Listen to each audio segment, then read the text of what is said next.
Londres. Veuillez écouter maintenant quelques messages personnels.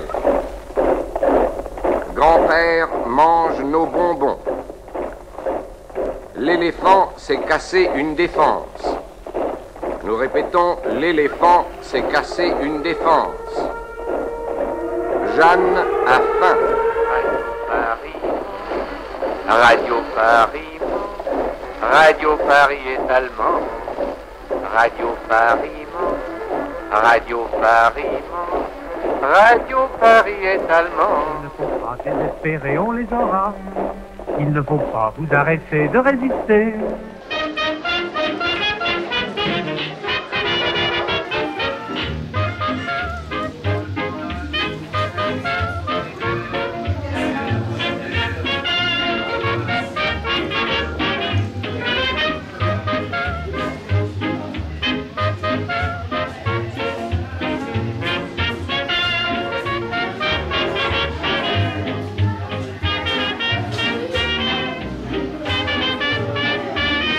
Patricia, bonjour.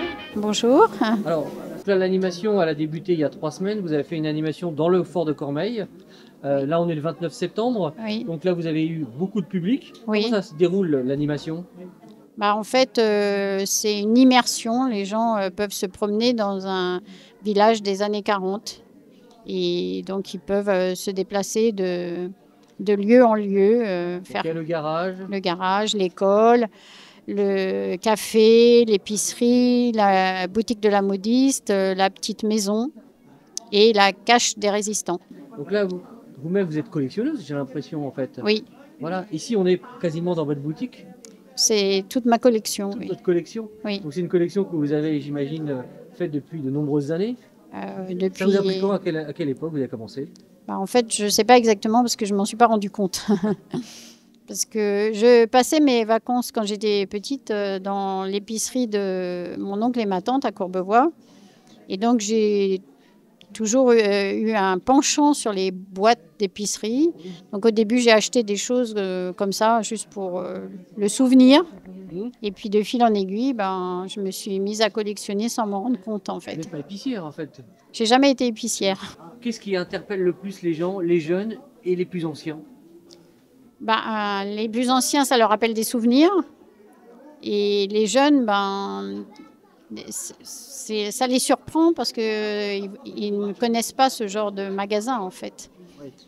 Qui ressemble à un supermarché miniature. Et je leur explique que voilà, dans un si petit espace, on peut trouver tout ce qu'on a besoin pour la vie quotidienne.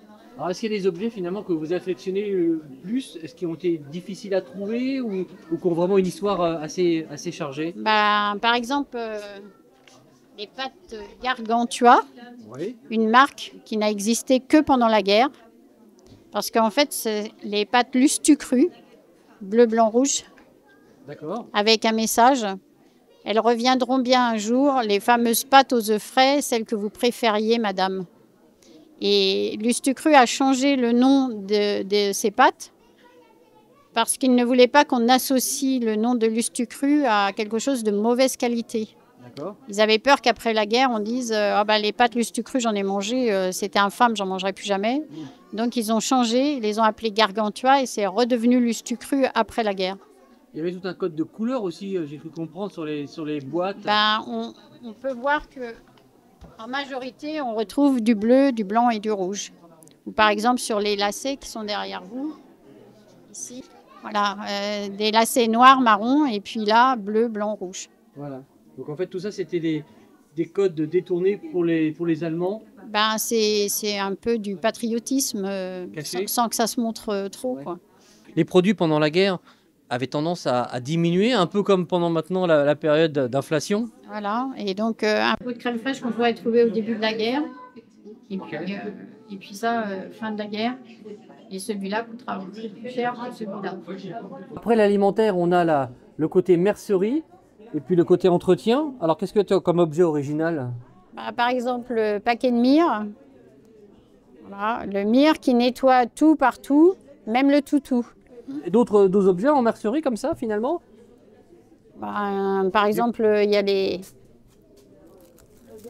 dessous de bras Ça, c'est pour pas avoir à laver sa robe, par exemple. D'accord. Pour la transpiration, on met en dessous les bras et comme ça, on n'a que ça à laver. Les femmes étaient quand même assez élégantes finalement, elles étaient élégantes finalement pendant l'occupation. Hein. Oui, c'est même leur principale préoccupation avant de sortir, il faut être élégante. Il faut relever la tête et montrer que rien ne va les arrêter. Alors il y avait des astuces finalement pour les femmes pour rester élégantes avec le peu de matériel qui leur restait finalement pendant la guerre. Le chapeau est essentiel en fait. Déjà il sert à cacher les cheveux qu'on n'a pas forcément pu laver par manque de shampoing. Mais en plus, comme les Allemands ont oublié de réglementer les chapeaux, on va se lâcher sur le chapeau et on va avoir des chapeaux de plus en plus grands et de plus en plus visibles. Et au niveau des tenues, il y a une réglementation alors par les Allemands? Oui, et tout était réglementé en fait. Même la longueur des ourlets, combien on avait le droit de boutons, si on faisait un revers, c'était tant de centimètres. Enfin, tout était réglementé en fait.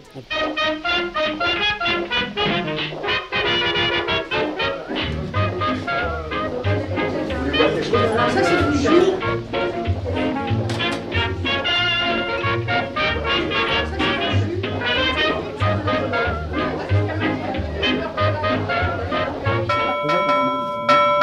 Bon, bienvenue à l'école de 1940. Alors c'est grâce à la plume qu'on avait cette jolie écriture avec des pleins et des déliés. D'accord ? Donc, si vous remarquez aussi, pourquoi les élèves ils écrivaient tout à la main, d'après vous ? On se protège avec la blouse pour ne pas salir les vêtements, pour ne pas les user, qu'il n'y avait pas de machine à laver, enfin tout ça. Donc pour leur faire prendre conscience de leur vie actuelle et de la vie des enfants d'autrefois. Est-ce que vous savez pourquoi on vous a mis une blouse ? Notre grande surprise tout au long de ces week-ends qu'on a passés, de ces semaines, c'est que les enfants sont héritiers d'une certaine forme de tradition de l'école d'autrefois. Et beaucoup d'entre eux, alors connaissent évidemment les punitions anciennes, voilà, les coups de règle, etc. Tous, alors qu'ils ne l'ont pas connu. Les bons points aussi, finalement. Les bons points aussi. La blouse. Peu d'enfants acceptent de ne pas la mettre. En fait, c'est quelque chose qui est presque valorisant de revenir dans l'école d'autrefois. En fait, finalement, au-delà du matériel, c'est surtout la compréhension de l'écriture, de la lecture et du niveau aussi des élèves, puisque on le rappelle, hein, on leur dit que l'école s'arrête à 13 ans et qu'on passe le certificat d'études qui est un diplôme d'un très bon niveau. Et on pourrait comparer que le niveau de classe, c'est à peu près d'un niveau d'élèves de seconde, voire de première. Voilà. Et aussi, on leur redit toute l'importance que mettait le maître à l'obéissance, qui est un mot un peu désuet à l'heure actuelle. L'autorité. Et il faut imaginer que à cette période-là, l'autorité et l'obéissance ne sont pas de vilains mots. Ce sont des mots qui conforment des gens à une fonction. Et l'école est déjà un endroit où on apprend aux élèves à respecter, à faire attention à ses affaires, à son matériel, mais aussi à l'autorité du maître et donc par voie de conséquence à l'autorité de l'État. Pendant l'occupation, justement, l'école c'était un refuge, comme tu le disais. On avait du lait, on avait de la chaleur. Ouais. Le lait, c'était pas partout. Hein. Il y avait des subventions effectivement, et qui existent encore d'ailleurs maintenant. Hein. Certaines écoles sont plus financées en lait directement, mais par des subventions. Ça date de cette période-là. Donc il y avait des élèves, oui, surtout en ville, qui avaient le droit à ce rationnement. Voilà, il y faisait chaud. C'était d'ailleurs une des corvées des élèves, hein, de remplir le poêle à bois tous les matins. On peut imaginer qu'avec des petits, on touchait un objet qui était quand même malgré tout assez dangereux. Voilà, il y avait des droits et des devoirs à l'école qui étaient aussi un apprentissage de, entre guillemets, la citoyenneté en fait. Hein, travailler pour le bien commun de tous, travailler au poêle à bois, travailler à l'effaçage du tableau, au remplissage des encriers. Il faut imaginer qu'en 1940, lorsque le maréchal Pétain promulgue ces lois déjà un petit peu liberticides sur l'école, d'office, il se met à dos une grande majorité des enseignants, dont certains d'ailleurs démissionneront dès la rentrée 1940, ce qui va obliger l'État français à regrouper pour la première fois garçons et filles dans les mêmes classes, puisqu'il n'y a plus assez d'enseignants pour faire des classes séparées. Alors ce que je disais, hein, c'est vrai que dans les villes, il y avait encore de nombreux enfants, donc les maîtres et les maîtresses faisaient quand même une rangée de garçons et une rangée de filles, mais dans certains villages, il y avait une seule classe pour plein de niveaux en même temps, et garçons et filles en même temps. Et puis cette mixité disparaîtra au lendemain de la libération, dès 1946. Voilà, et de nouveau, on resépare les garçons et les filles jusque dans les années 70.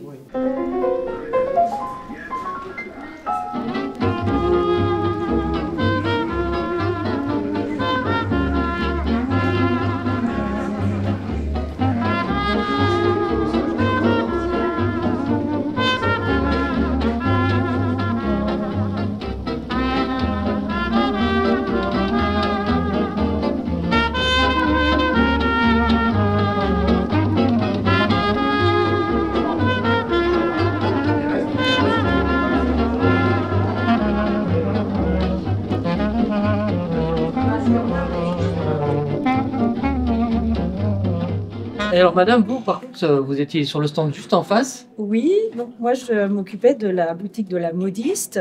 Au départ, ils rentraient juste par curiosité pour la beauté des chapeaux, et puis les chaussures aussi qui étaient présentées avec les semelles en bois, les galoches des enfants, voilà des tas de détails d'accessoires.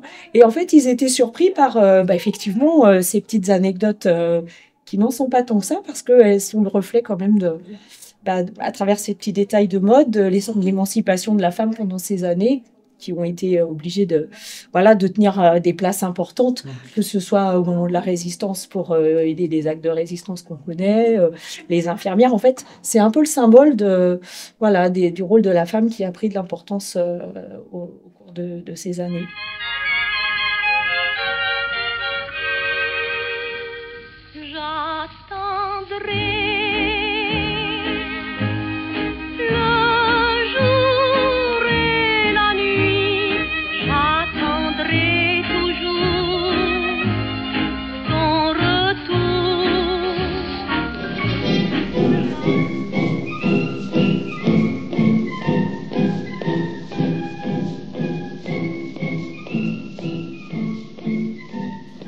Donc voilà notre aviateur américain.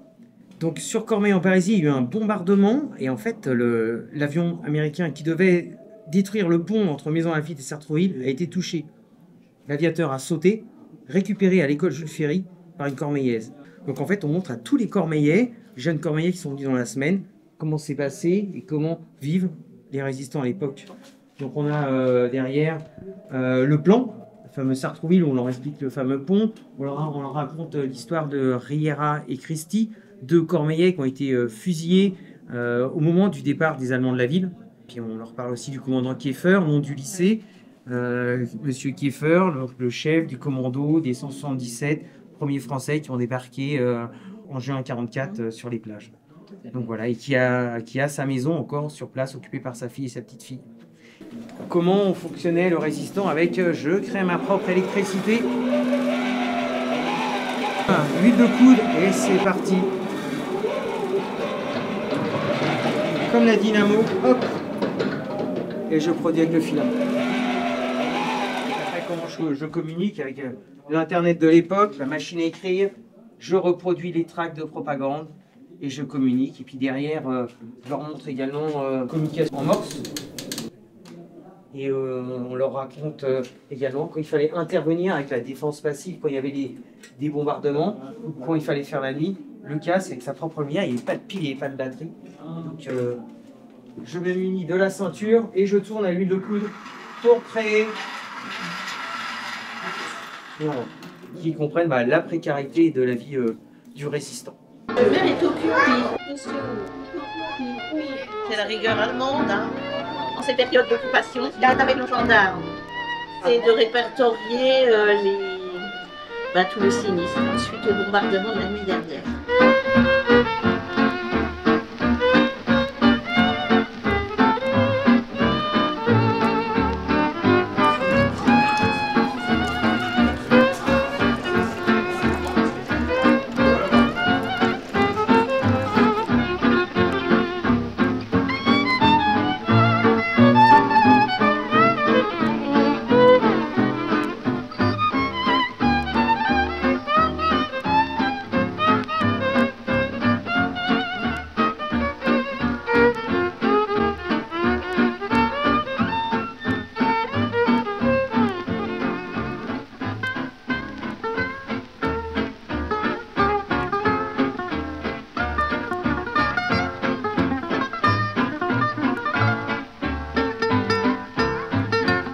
Claude. Bonjour. Alors là, on est dans le garage que tu as reconstitué Ouais. d'époque. Est-ce que tu peux nous donner un petit peu le thème de l'animation? Les gens, quand ils viennent ici, qu'est-ce que tu leur montres? Eh ben ici, on montre ce que les gens fabriquaient ou réparaient dans un garage à l'époque. Donc, il y a plusieurs choses, hein. Il y a la moto qui est là, qui est en panne. Il y a le vélo. Puis, il y avait beaucoup de gens qui crevaient avec leur vélo. Donc, les gens, à cette époque-là, ils ont trouvé un système pour pouvoir remplacer les pneumatiques. Parce que c'est ce qu'on voit ici, parce qu'il manquait de caoutchouc. Donc, pour remplacer les caoutchoucs, ils ont trouvé des systèmes. Soit ils prenaient un tuyau d'arrosage en dur, soit ils prenaient des bouchons. Donc, ils enfilaient des bouchons avec un fil de fer au milieu. Ouais. Ils les enfilaient, ils les bloquaient, et après, ça faisait une roue. On arrive toujours à trouver des bouchons quand même à cette époque-là. Oui, c'est pas la chose la plus dure à trouver. Surtout en France. Surtout en France, oui. Alors la moto qui est derrière moi, c'est quoi cette moto? Oui, c'est une Alcyon, c'est une marque française de 1935, un 175 cm3 de temps. Quelle origine? C'est français? Oui, c'est français, oui, c'est des petites marques de l'époque, Alcyon. Tous les outils, là, ont un rôle important. Parce que les gens sont curieux de savoir à quoi servent tous les objets. Parce que, les gens sont très curieux. Hein. Et toi, tu arrives à retrouver... Oui, ça, c'est pour écraser les ressorts de soupape.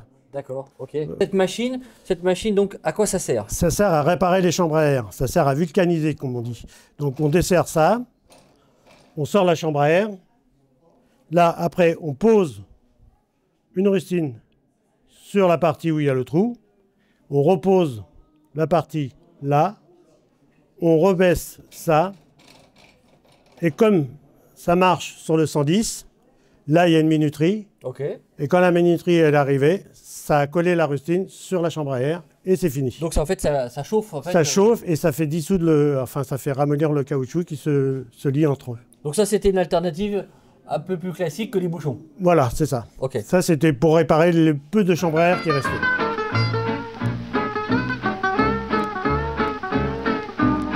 Thérèse. Bonjour monsieur. Alors vous êtes né en quelle année? En 1927. Donc ça vous fait 97 ans. Exactement. Bravo.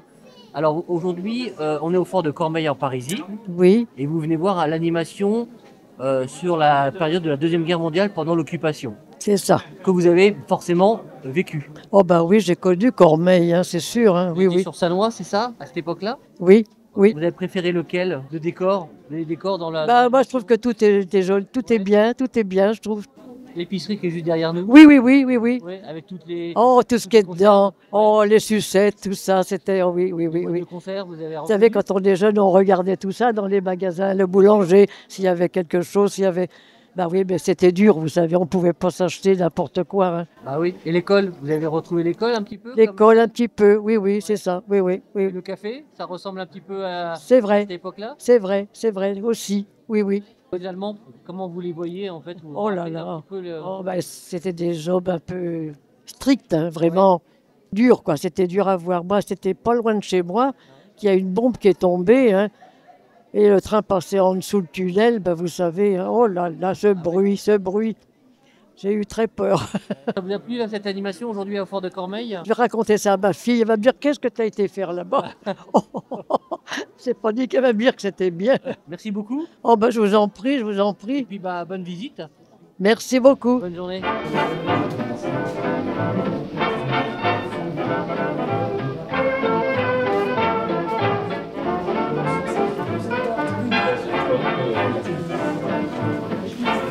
Et voilà, il n'y a plus rien.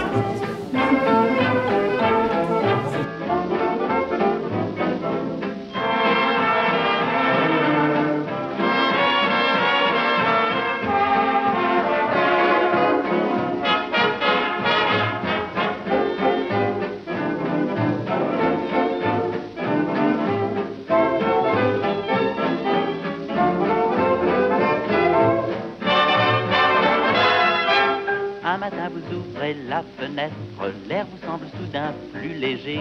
C'est comme un frisson qui vous pénètre, il y a quelque chose de changé. Tiens, déjà les feuilles poussent. Tiens, ça sent le romarin. Dans le jardin, les lilas se trémoussent et les petites pommes ont déjà le pépin. Tiens.